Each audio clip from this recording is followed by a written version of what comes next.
Here's your First Warn Weather forecast first. Sponsored by Anderson Collision Center. Visit driveanderson.com. Well, we've had lots of sunshine out there this afternoon as our temperatures today warm back into the 60s. Not quite as warm as what we were yesterday, but we'll take it as those numbers have gone back up above average. High pressure overhead leaves us nice and quiet and comfortable here as we go through this evening. Our winds will stay fairly light throughout the night tonight. We've got just a few clouds that'll work in overnight as our temperatures drop down close to 40 degrees. Now we're warmer through the afternoon tomorrow, but Thursday does come with a chance for rain. We'll look at where the heaviest of the rain could fall, and temperatures warming through the 70s by the weekend. All of that in the First Warn forecast a little later. The man accused of killing a Rockford Walmart employee appears in court. The charges he pleaded not guilty to. Plus, more motorcyclists are out on the roads this spring. How riders and drivers can work together to stay safe. And a local woman's highlighted for helping preserve history. How this library worker connects people with the past. Live from WTVO 17. This is Eyewitness News at 5. Good evening. I'm Mimi Murphy. Thanks for joining us. The man accused of killing an 18-year-old Walmart employee pleads not guilty. Timothy Carter made an appearance in court today. He pleaded not guilty to hate crime charges and killing Jason Jenkins March 24th. According to Rockford police, officers were called to the Walmart on Northridge Drive for reports of a stabbing. Witnesses told police that Carter said a racial slur after stabbing Jenkins in the back. Carter was indicted by a grand jury on charges of first-degree murder and hate crime. He's due back in court June 14th. First responders are called to a busy Loves Park intersection after a morning crash. This happened around 10:30. Emergency crews were called to Forest Hills Road and Riverside Boulevard. A truck and motorcycle were involved. Police have not said what caused the crash or how many people were involved. We do know at least one ambulance was called to the scene. We'll provide updates as they become available. As the weather continues to warm up, more motorcycles will be taken to the area roads. Accidents like today's highlight the dangers riders can face. Drea Baroni joins us now in the studio. And Drea, you spent the day learning how riders and drivers can keep each other safe. Yeah, maybe I did over at the Kegel Harley-Davidson this afternoon. I was over there just an hour or so after that crash you mentioned. Kegel instructors and employees tell me they're doing everything they can to teach riders about safety precautions to take to avoid crashes like today. For them, that means offering safety classes. They're 3-day courses open to any rider, beginners still learning, or more experienced riders looking for a refresher. Safety is the most important thing at all on a motorcycle. If you go to get on a motorcycle, you got to be awake, prepared, and ready to watch for other people. You're the one in charge of making sure there's not an accident. You don't worry about the other people watching for you. You got to watch for them. I'll have more on what state line riders are doing to spread the word on safety and more from Kegel's Riding Academy instructors coming up a little later at 6. Mimi. All right, thanks, Drea. Some rape crisis centers across Illinois are closing due to federal cuts. The federal government cut back on how much money they put in the Victims of Crime Fund. That money's used to fund different advocacy centers across the country, including rape crisis centers. Now the Illinois Coalition Against Sexual Assault's asking the state for an additional $12 million in this year's budget to keep their services open. The ask comes as lawmakers are divided over spending. But Carrie Ward with ICASA says the state cannot afford to let more centers close. It's not like a spigot you can turn on and off. And so I think when you lose an outreach office, when you lose a relationship with a hospital, when you're no longer funding or, supporting a certain community, now there's an extra effort that it takes to be able to start that again because there's a loss of trust that happened there. Budget negotiations are ongoing at the Capitol. So far, there's no sign indicating whether money for crisis centers will make it into the budget. A temporary ban for a CO2 pipeline bill is passed out of committee in Springfield. Industry leaders have made a push for more regulations to be set around these projects. Illinois has a unique geological makeup that's perfect for storing carbon underground. But companies can't get a foothold because of large public pushback. Lawmakers expect more conversations about how to move forward. That is nonsensical. I understand the push to be green and to address, climate change, global warming, that type of thing. But we need to do it in a thoughtful manner. Manufacturers and some agriculture groups say the state's missing out on crucial economic development if these projects get stalled. New warnings have been issued about eating fish caught in state waterways. The State Department of Public Health has issued advisories for 9 bodies of water where fish could be contaminated with toxic chemicals. Here in the state line, a do not eat warning has been issued for all fish in Franklin Creek in Lee County. That advisory is also for associated ponds in the Franklin Creek State Natural Area. The warnings come after a high level of PFAS, or forever chemicals, were found in the water. The second stage of the Illinois Grocery Initiative was launched today. The program offers grants to support local entrepreneurs and communities as they open new stores in areas where there are a lack of grocery stores. The grants range from $160,000 to $2.4 million. Applicants pay about 25% of the project's costs. The state covers much of the rest. The truth is that too many people live in food deserts, and it's contributing to an ongoing public health crisis. Diabetes, cardiovascular disease, cancer.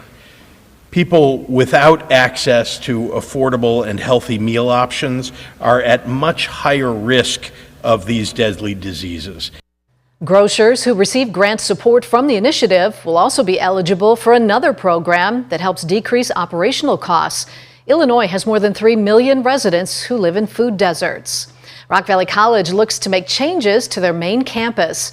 Tonight, the college's Board of Trustees will hear 3 plans to remodel Classroom Building 2. The first option would renovate the building with no additions. That would cost $25 million. The second option would cost $38 million and add a rooftop theater to the structure. While option 3 looks to add a black box theater to the building at a cost of $39 million. There's no timeline on when construction would start if approved. A local library employee is honored for her decades of hard work. Today is National Library Workers Day. State Representative Dave Vella held a recognition ceremony for Jean Lithgow. Jean is an assistant librarian for Rockford Public Library. She's worked at the library since 1965. For the last 18 years, Jean's been helping people in the local history and genealogy room. She says it brings her joy to answer visitors' questions. It's fun to help them find that information, and I think it gives people a greater appreciation. And one of my things is, we all know our ancestors had stories, and most of our ancestors had probably fairly difficult lives. And I think one of the ways we can honor them is to try and live our lives well and help each other. Jean has helped several local preservationist and historical societies on various projects. Most recently, she helped with obtaining a headstone for Civil War veteran Robert Parker. The U.S. House of Representatives is delaying an impeachment trial. Up next, why Senate Republicans are pleased with the holdup. And coming up at 6, thousands of dollars are headed to build a new local playground. When construction on the project could start. Our temperatures warmed back into the 60s this afternoon with lots of sunshine. Average high should be right around 57. We'll look at an even bigger warm up heading into the weekend in between some rain to time out. A look at how much could come down coming up in the forecast a little later.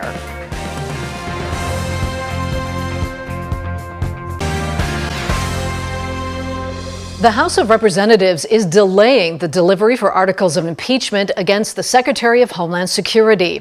Senate Republicans say the holdup gives them a longer week to decide on what to do with the case. Maddie Beertemple reports.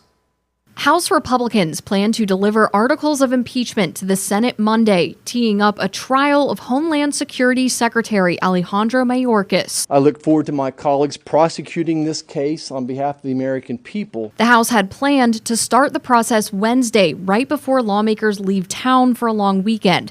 But Louisiana Senator John Kennedy says that's now been pushed to next week. To at least give us a full week. The House narrowly impeached Mayorkas in February for, quote, willfully and systematically refusing to enforce immigration laws at the U.S.-Mexico border. Texas Senator Ted Cruz says Senate leadership should take the House impeachment seriously. The House of Representatives impeached Alejandro Mayorkas because he has aided and abetted the criminal invasion of this United States. But the trial has an uncertain future in the Democratic-controlled Senate, where a simple majority vote could get rid of the charges. Senate Democratic leader Chuck Schumer said impeachment should not be used to settle policy disagreements. It's absurd, and there are no charges in the House complaint that rise to the level of impeachment. Schumer said the secretary's fate would be worked out as soon as possible, but did not say whether he had the 51 votes needed to avoid a trial. Republicans say that may be a tough vote for some senators up for re-election this November. In Washington, I'm Maddie Beertemple. It's been a quiet day weather-wise here in the state line, with highs reaching into the 60s. After the break, Candace tells us when rain returns to the state line. Now, your first warned weather forecast from Chief Meteorologist Candace King.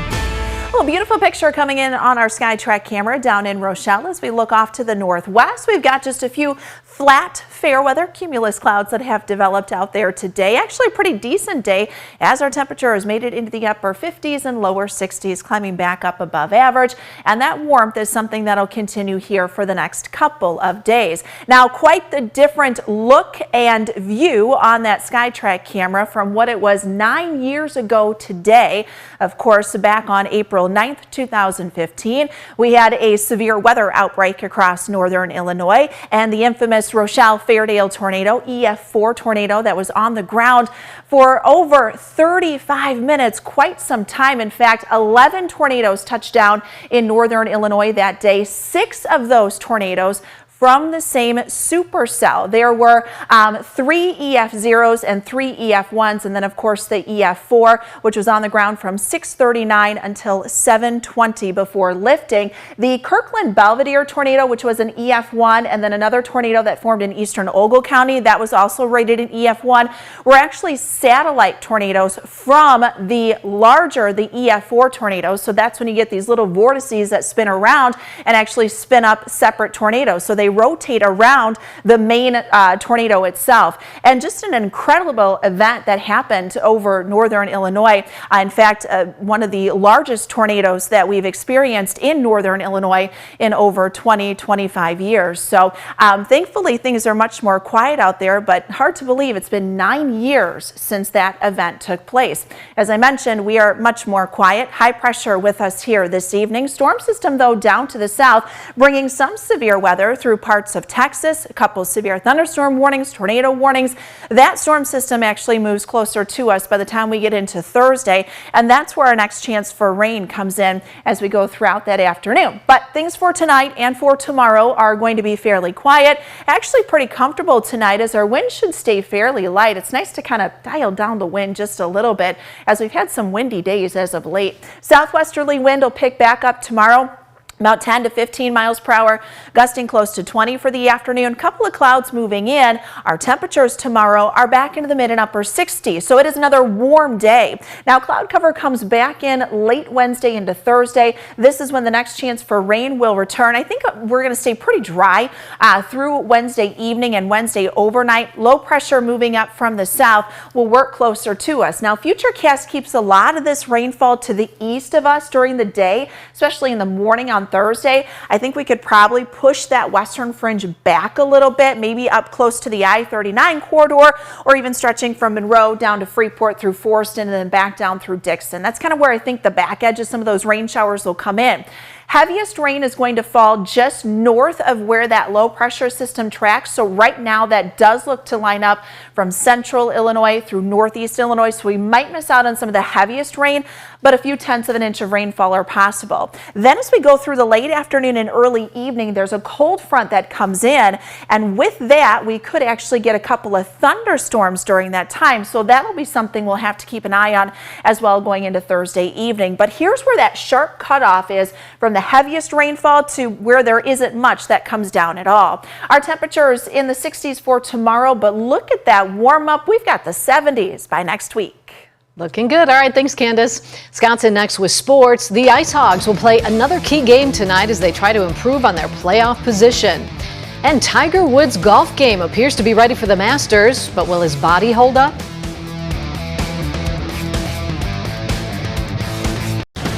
Now sports with sports director Scott Lever. The Ice Hogs will lace up their skates this evening for a road game in Iowa. The Hogs still have hopes of overtaking the Grand Rapids Griffins for second place in the Central Division. And that's why tonight's game is another important one. Hogs are still 5 points behind those Griffins with 7 games to play. The second place team will have home ice advantage in the playoffs over the third place team. And the Ice Hogs will be playing their remaining 7 games over a 13-day stretch, so this will be a test of their endurance and depth. The Hogs haven't played Iowa since late February. The Wild are in last place in the division. Lucas Reichel has been showing improvement since the Blackhawks recalled him from the Ice Hogs a couple weeks ago. He's been playing more aggressively, and he's been delivering on some scoring opportunities. And today in practice, he was put on the top line with Connor Bedard and Philip Kurashev. And that unit will play together tomorrow night against the Blues. That should help Reichel out even more when the Blackhawks finish up their season. There's a chance he could return to the Ice Hogs for the playoffs. Here's what he said about that. I don't know about in Rock for the playoffs, if I'm going or no, so it's not up to me, so we'll see. But I just want to finish the season strong, and then we'll see what happens. We'll see how the Cubs respond tonight in San Diego when they play the Padres again. Last night they blew an 8-0 lead and lost it 9-8. The bullpen blew the lead anyway. So tonight they're going to send rookie Ben Brown to the hill for the start. Joe Musgrove will be the Padres starting pitcher. Tiger Woods is ready to tee it up Thursday for the start of the Masters. The question is, can he complete all 4 rounds if he makes the cut? He told reporters today after 9 holes of practice that his body still aches. I hurt every day. Yeah. So yes, I ache. No, I ache every day. The ankle doesn't hurt anymore. It's fused. It's not going anywhere. So that's fine. It's other parts of my body that now have to take the brunt of it. Tiger says if everything comes together, he thinks he can get one more Masters championship. He will tee off Thursday at 12:25 Central Time. Rock Valley College basketball standout Mia Moore has been named a junior college All-American. She makes the D2 second team. Moore averaged almost 15 points per game this past season to lead the RVC in scoring. She also averaged more than 5 rebounds a game. Moore is only a freshman, so she still has another season to go with the Golden Eagles. That's sports. We'll be right back. We had another nice day, and then you've got that string of 70s on the end of your 7 day. I'll tell you what, it makes up for the 40s and the 30s we had last week when we've got some warmth coming up. Tomorrow will be another nice day too. A little less in the way of wind, but we'll see more cloud cover. And then we've got some rain to talk about by Thursday morning actually. The first WARN interactive radar brought to us by Rockford Glass and More. Pretty quiet out there tonight. We're down to 40, 67 for tomorrow, mid-50s on Thursday. I think if most of the rain stays to the east of us, we may be able to bump the number up just a bit, but could have a couple of thunderstorms late into the afternoon. And then there's at least a small stretch of 70s next week. All right, thanks Candace, and thanks for watching. See you at 6.